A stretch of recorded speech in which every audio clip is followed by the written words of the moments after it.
The family was shaken by the proposal. The vast, reverberatingly deserted mansion that once represented Robyn Brown's hope for eternity was surrounded by an eerie glow as the Arizona sun's heat dropped low across the horizon. The air inside had curdled into a peculiar, quiet, and sour environment. The walls were now bearing the weight of the strain, which had not only crept in but had swept in like a storm. Aurora sat by herself at the dining room table, frowning as she browsed through her phone.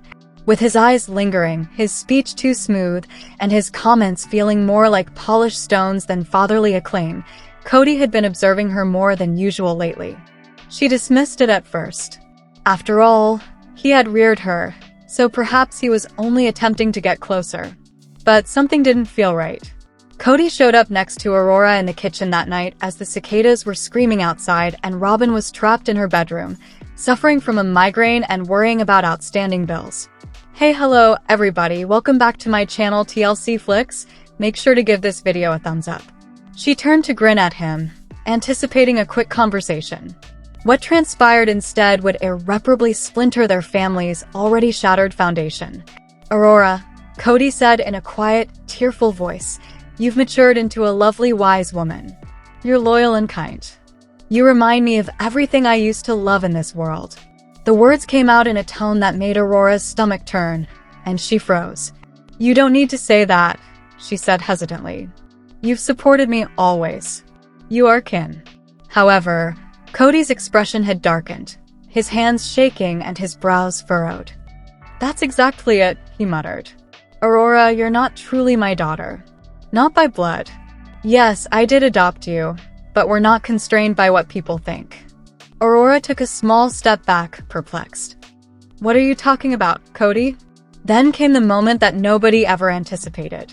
Breathing heavily, Kody declared, I want to marry you. We're not where we were before, and I understand how this sounds. I now perceive you as a lady, not a kid, not my daughter. Away from all this chaos, you and I could live our lives. I would keep you safe. Aurora's jaw fell agape. Is this a joke? Kody's eyes, however, were moist. I mean it. In a desperate situation. Just give it some thought, he begged.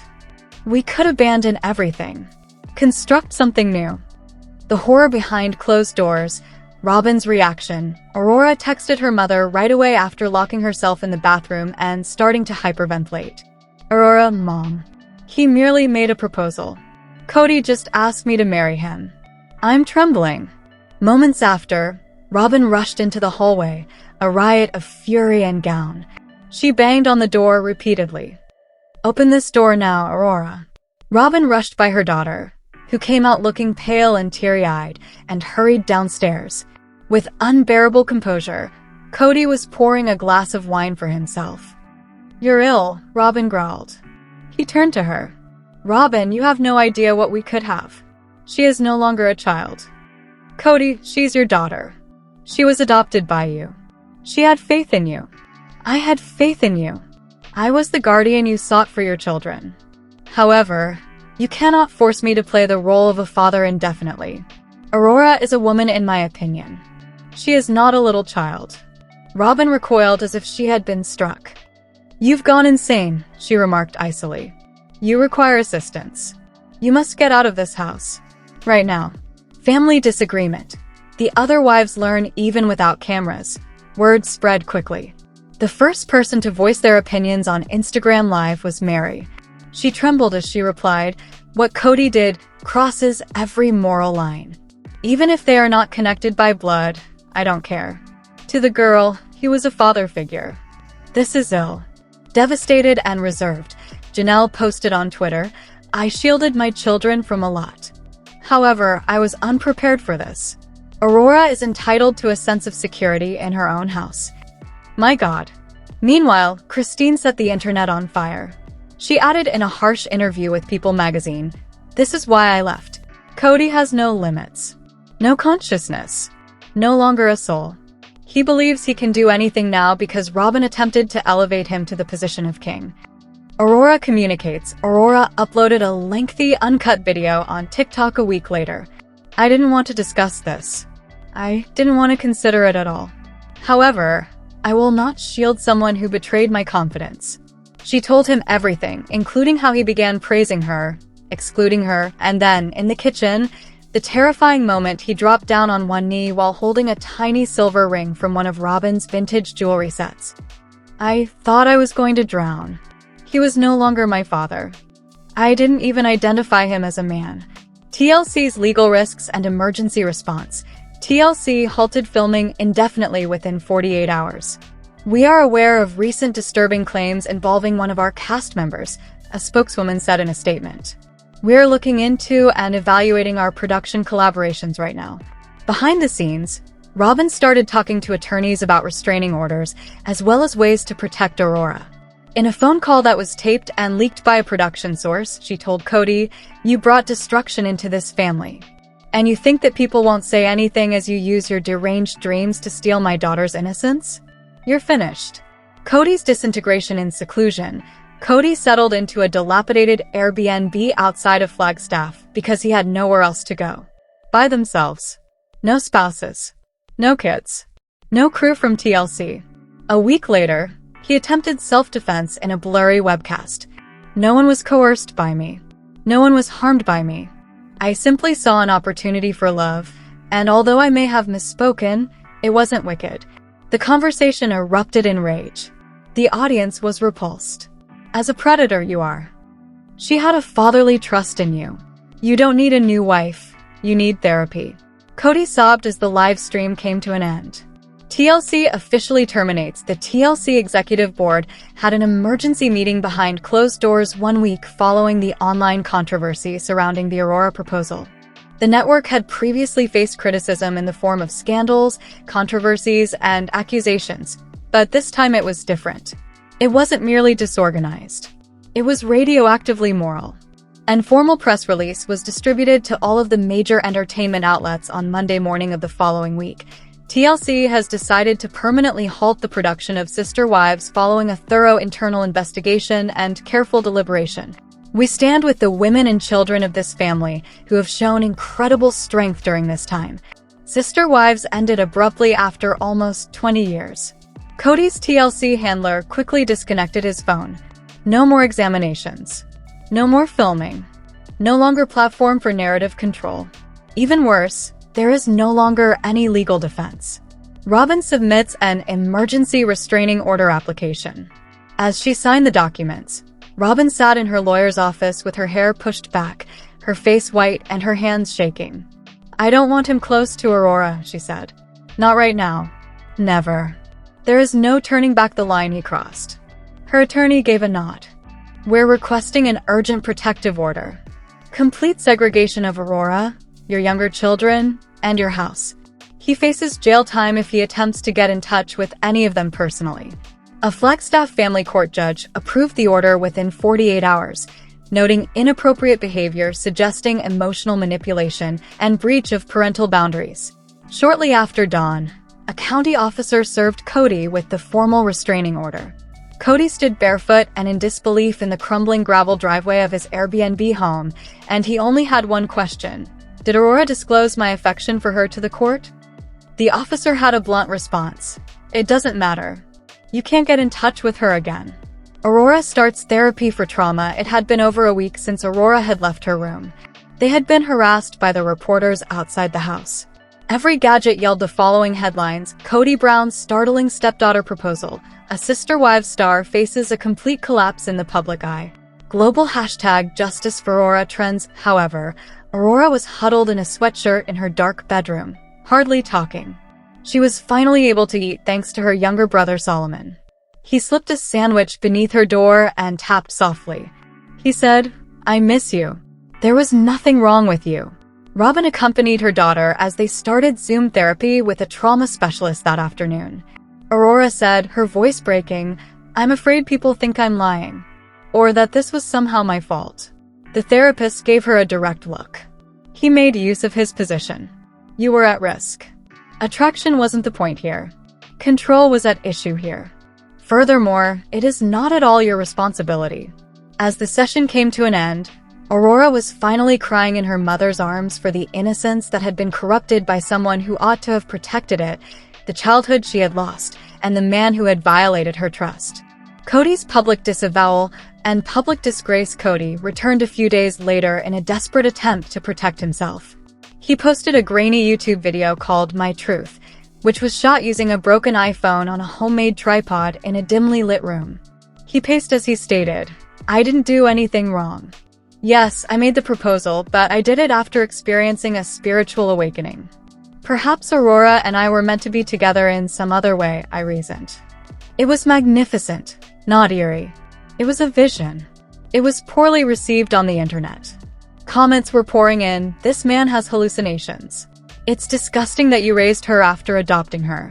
See a therapist or go to jail. It's your fault that you've officially lost everything." Even the fringe polygamist communities started to distance themselves from him. Sponsors started withdrawing from his Cameo page, bookings vanished, and his personal YouTube channel was widely reported for breaking content restrictions. Kody blocked the comments, but the damage was already done.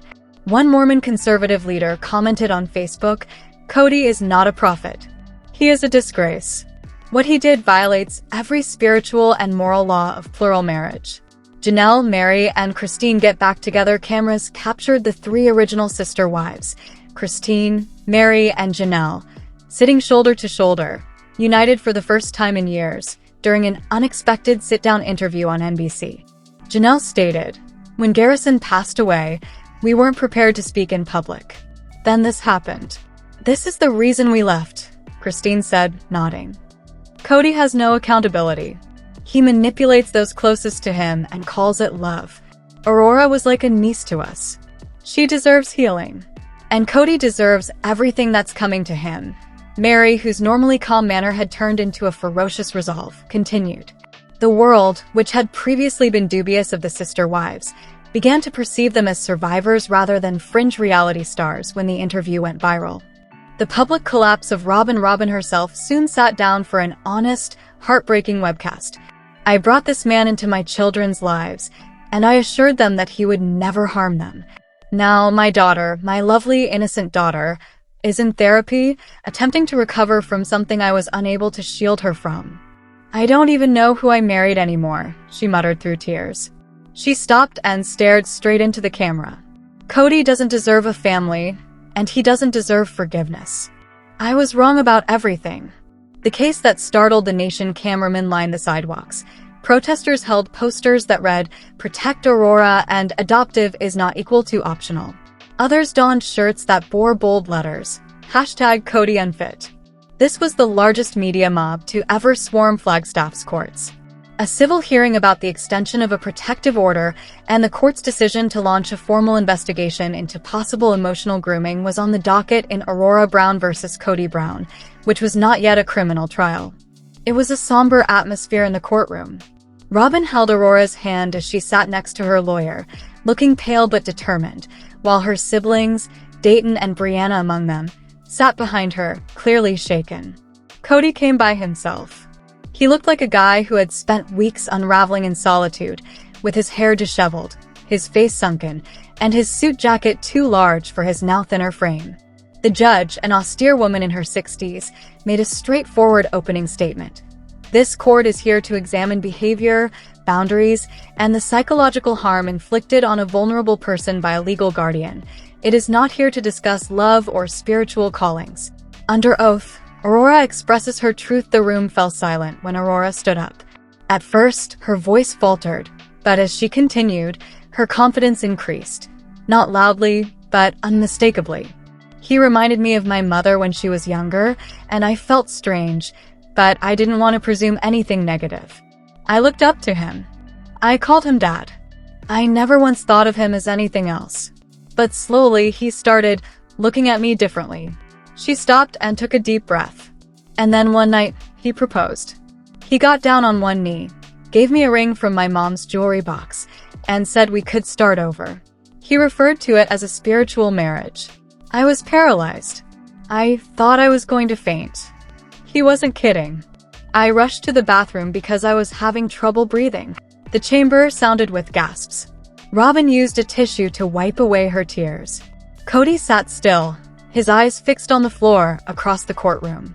The judge gave a serious nod. "Thank you. "You are very courageous, Ms. Brown." The vague defense of Kody when it came Kody's turn, his lawyer promoted a well-crafted storyline, claiming that there was never any physical contact or criminal activity, that Kodys proposal was metaphorical, and that he was having a spiritual breakdown. The judge, however, didn't buy it. She asked bluntly, "Do you see why this was harmful?" At last, Kody said something. "I was perplexed. I believed that I was getting a message from God. Aurora and I bonded. It wasn't inappropriate or sexual. It was a calling. I didn't believe that I was acting improperly." There was silence in the courtroom. The judge then answered with cold accuracy, "This court is extending the protective order indefinitely because, Mr. Brown, even though you haven't yet violated a criminal statute, your actions were dangerous, psychologically manipulative, deeply disturbing, and an egregious misuse of your paternal role." The children of Christine and Janelle Speak Up, Gabriel and Gwendolyn, shared a combined video on Instagram the day following the court decision. With obvious emotion, Gwendolyn said, "We grew up together, and Aurora is like a sister to us. What Kody did was completely wrong. If it had been one of us, there wouldn't have been any doubt, but for some reason, he believed Aurora was fair game because she wasn't blood? That's terrible." Gabriel also said, "We all saw the signs and watched him unravel. We just didn't know he'd go this low. He tried to silence us before, but he can't anymore." Kody's seclusion turns into a threat. Kody's mental state continued to deteriorate, and neighbors at the Airbnb reported hearing him shout late at night, sometimes arguing with himself. He stopped shaving and answering calls, and someone noticed him interacting with a framed picture of his former family in the backyard. Kody was now totally estranged. Eventually, authorities were called to conduct a wellness check. The responding officer reported a psychological health issue, even though he was lucid. According to police authorities, Robyn's response was limited to, "I'm here to defend my kids, not to mend a broken man. He needs help, but he can't receive it here." Aurora starts to advocate for victims a few weeks later. Aurora took an unimaginable step and launched a podcast. With the title Unadopted, Reclaiming My Voice, the program shot to the top of Spotify's charts in no time. She addressed other young women directly in her debut episode. "This isn't just about my story. It's about a lot of girls who are told that manipulation equals love and silence equals loyalty. I was one of those girls until I almost lost myself." Aurora conducted weekly interviews with survivors, many of whom came from exclusive religious communities who had experienced spiritual abuse, emotional grooming, and boundary violations. Women wrote from all over the world. Survivors bombarded her direct messages, and for the first time since the walls of the house started to crumble, Aurora stood, not as a victim, but as a voice. The Tipping Point Flagstaff experienced an unsettling quiet in the middle of September until one 911 call broke everything. Shouting, glass breaking, and the sound of someone sobbing excessively in the garden were among the unsettling sounds that a neighbor described coming from Kody's Airbnb. The neighbor told the dispatcher, "I think he's losing it. He's screaming about betrayal, daughters, and God. He's talking to someone who isn't there." Within minutes, a psychiatric emergency team and police arrived to discover a disturbing scene. Speaking to what seemed like an old TLC family photo that had been framed and placed on a folding chair, Kody was pacing the yard barefoot, shirtless, and his hands were bleeding from broken glass. He yelled at the picture, "Robyn, she was mine. You told me I was king. I saw the signs. I was called. You promised me loyalty." Kody didn't fight when the police came, but he also didn't appear to notice his surroundings. Under Arizona's Title 36 involuntary commitment statute, he was placed on a 72-hour psychiatric hold because his declining mental stability made him a risk to himself and others. The news spreads around the world. The internet surged once more within hours of the hold being confirmed. TMZ headline, "After a distressing public breakdown, Kody Brown of Sister Wives was placed in psychiatric hold." People magazine, Kody Brown's transition from patriarch to patient. His decline from grace in reality TV. Old snippets of Kody from the program that had previously been dismissed as dramatic or quirky were suddenly seen through a darker prism of narcissism, delusion, and control in every major outlet. Aurora's campaign makes it to Washington. Aurora, meanwhile, had evolved into a national advocate rather than merely a popular podcaster. She was asked to address a closed congressional subcommittee on compulsion, emotional abuse, and grooming in non-traditional families in late October, and her statement was frank, composed, and devastating. What happened to me under the guise of trust was not a mistake or confusion. It was grooming disguised as spiritual love, and that is why it is so important that we talk about emotional abuse, because it goes unnoticed. There was a standing ovation for her. A bill known as Aurora's Law, which would improve protections for adopted children and broaden the definition of emotional abuse that can be prosecuted in Arizona and elsewhere, was introduced by a number of members before the end of the week. Christine Makes Private Letters Public. Christine Brown published a compilation of private letters that Kody had sent her over the previous few years in an effort to help people understand the full extent of his collapse. They were unpredictable, manipulative of emotions, and growingly suspicious. In one, he wrote, "Even though Aurora doesn't understand yet, she will. She was chosen. They all think I'm the villain, but I'm the only one who still hears God." In another, "Robyn betrayed me deeply. She claimed that I was the priest and the leader. Now she's turning the tables on me. She's Judas in lip gloss." In a public Facebook post, Christine included the following commentary: "This is about a mental health crisis that we overlooked because it was wrapped in spiritual jargon and reality TV drama, but it was real and dangerous. It's not only about a failed marriage." Robyn starts her autobiography with "The loyal lie." Robyn had been silent for weeks, concentrating on Aurora's recovery and handling the craziness with the youngest kids, but she had started writing in private, her truth raw. "The Loyal Lie: How I Lost Myself to Kody Brown" is the working title. Robyn wrote the following in a leaked draft of the first chapter: "For years, I convinced myself that loyalty was the greatest virtue, and that I would find peace if I followed him diligently and loved him deeply enough. However, I soon realized that allegiance to a guy who lacks morality is simply slow-motion self-destruction." Advance offers were as high as 7 figures, and publishers were actively bidding. Kody could face legal repercussions. Kody was freed after his mental detention ended, albeit with limitations. He was deemed mentally compromised, showing signs of narcissistic personality disorder with grandiose delusions and impaired empathy, by the court based on professional evaluations. Even though Aurora had already outgrown guardianship, Robyn's legal team moved for the permanent termination of all parental rights over her and her siblings, which was a significant symbolic move. In a lengthy handwritten legal motion, Kody answered by requesting that he reclaim his prophetic role and reunify the divine family. Summarily, it was rejected. The future of Aurora starts to shine. Aurora received a full scholarship from a private women's survivor charity to enroll in Arizona State University's graduate program in trauma psychology. She stated in a Vogue interview, "If I could go back and change the worst thing that ever happened to me, I would, but I can't, so I'll make it mean something instead. I'm not trying to be famous. I'm trying to use it as motivation to protect other girls." Aurora, being cautious, consented to a condition: complete creative control when Netflix approached her about a possible documentary. "This is about freedom, not Kody anymore, and I don't want it to become a tabloid tragedy." The Brown family legacy's demise. Kody originally promised that the Flagstaff property would become the Celestial Family Compound, but it was put up for foreclosure. No one paid the back taxes, and no one wanted it. The county issued a demolition order, characterizing the property as abandoned, hazardous. In a covert maneuver, the TLC archives deleted earlier episodes in which Kody adopted Robyn's children. And one by one, the Brown kids removed him from their hearts, contact lists, and social media bios. Let us know in your comments. And stay tuned by subscribing our channel to get more updates like this. Thanks everyone.